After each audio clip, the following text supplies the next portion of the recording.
Hola chicos, ¿cómo están? El día de hoy vamos a trabajar nuevamente el curso de geometría, pero antes de empezar el curso te voy a pedir que nos pongamos en oración. En el nombre del Padre, del Hijo, del Espíritu Santo. Amén. Señor, ayuda a todas las personas que están sufriendo de esta enfermedad que se está presentando en estos momentos. Ayuda a aliviar sus dolores y haz que se recuperen pronto. Amén. En el nombre del Padre, del Hijo, del Espíritu Santo. Amén.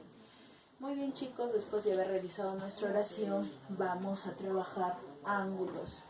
¿Y qué pasa con los ángulos? ¿Qué son los ángulos y cómo se puede medir un ángulo? Un ángulo es la prolongación de dos rayos a partir de un vértice o un origen. ¿Cómo puedo medir mi ángulo? ¿Con qué? ¿Cómo se llama este instrumento? Es una regla, pero ¿cómo se llama? Transportador. Muy bien. Tú lo vas a tener así, ¿verdad? Tú lo tienes en pequeño. Tú tienes que aprender cómo se utiliza esto para que tú puedas dar las medidas y puedas construir nuevos ángulos. Luego vamos a ver cómo vamos a trabajar con nuestro transportador. Primero vamos a trabajar lo que son los ángulos y sus elementos. Entonces, primero te dije que un ángulo está formado por dos rayos, ¿sí? Tienen dirección, como la clase pasada lo habíamos visto. Entonces el vértice de mi ángulo se llama vértice O. Los lados, ¿cómo se llama el lado? Lado A y lado B. Notación, ¿cómo se denota un ángulo? Ángulo A o B, o también lo voy a encontrar ángulo A o B. ¿Y por qué tiene un sombrerito en la parte O? Porque me está diciendo que ese es mi vértice, ¿ya? Medidas del ángulo. La medida del ángulo A o B. Cuando yo encuentre una M significa que voy a medir el ángulo. Pero ¿cuál es la medida de este ángulo? ¿Cuánto sería la medida de este ángulo? Aquí hay una letra. A ver. ¿Qué letra es? Alfa. Entonces, ¿cuánto mide este ángulo? Este ángulo mide alfa. ¿Qué más vamos a ver? A ver, clasificación. La clasificación, los ángulos se clasifican según su medida y según su relación. Según su medida, ángulo agudo. ¿Cuándo es un ángulo agudo? Cuando el ángulo alfa que miras aquí, vamos a hacerlo más grande para que puedas visualizar. Ya está.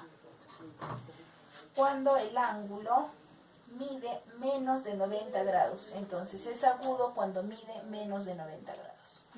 Es un ángulo recto cuando mide 90 grados, forma un cuadradito, ¿sí? Los dos lados son rectos, entonces forma un ángulo recto cuando mide 90 grados. Un ángulo obtuso cuando mide más de 90 grados, pero menos de 180 grados. Entonces es un ángulo obtuso cuando mide más de 90 grados, pero menos de 180. Tenemos un ángulo convexo. ¿Cuándo? Cuando el ángulo es mayor que 0 grados, pero menos que 180. Entonces, puede ser un ejemplo de esto, puede ser 75, puede ser 120, ¿verdad? Pero no tengo que llegar a 180. Cóncavo, cuando paso de los 180, pero es menor que 360 grados. Y luego un ángulo de una vuelta, cuando mi ángulo mide 360 grados y también hay otro ángulo, el ángulo llano. Cuando lo prolongo una recta y en esta recta es 180. Entonces, cuando mi ángulo mide 180 grados es un ángulo llano. No lo puse aquí, pero ahora lo vas a observar, ¿sí? Cuando entonces un ángulo mide 180 grados es un ángulo llano. Luego tenemos según su relación. ¿Qué quiere decir? Aquí habíamos visto según la medida. Entonces, teníamos clasificaciones según lo que iba midiendo un ángulo. Pero acá dice según su relación, ángulos complementarios. Cuando yo sumo dos ángulos y estos ángulos me dan 90 grados. Quiere decir que si yo tengo aquí 20 grados, ¿cuál sería su complemento para que llegue a 90 grados? 70, muy bien. Entonces estos son ángulos complementarios. La suma de estos dos ángulos me tiene que dar 90 grados. Suplementarios, cuando al sumar los dos ángulos me den 180 grados. Por ejemplo, si yo tengo que este ángulo mide 80, ¿cuánto tendrá que medir este para llegar a 180? 100. Por lo tanto, si yo sumo 80 más 100 es 180. Entonces repasamos otra vez. Complementarios, cuando los dos al sumar tienen que darme 90 grados. Suplementarios, cuando al sumarlos los dos me tienen que dar 180 grados. Puede haber sido aquí 60. Si aquí pongo 60, ¿cuánto me falta para llegar a 180? 120, ¿verdad? Ahora, ángulos adyacentes. ¿Cuándo dos ángulos son adyacentes? Cuando están pegados uno al otro.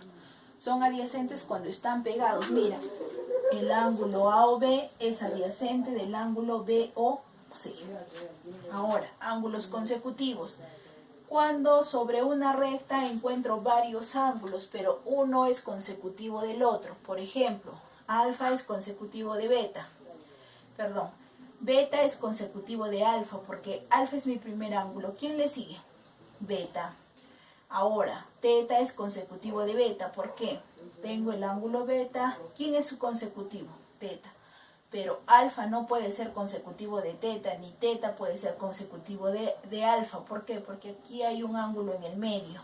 Por lo tanto, solamente el que está anteriormente, ¿verdad? Es su consecutivo. Y luego tenemos ángulos opuestos por el vértice. Dos ángulos son opuestos por el vértice porque, mire, están en el lado contrario. Y hay algo, una regla general. Cuando dos ángulos son consecutivos por el vértice, miden lo mismo. Entonces, mira, observa aquí, alfa mide igual que beta.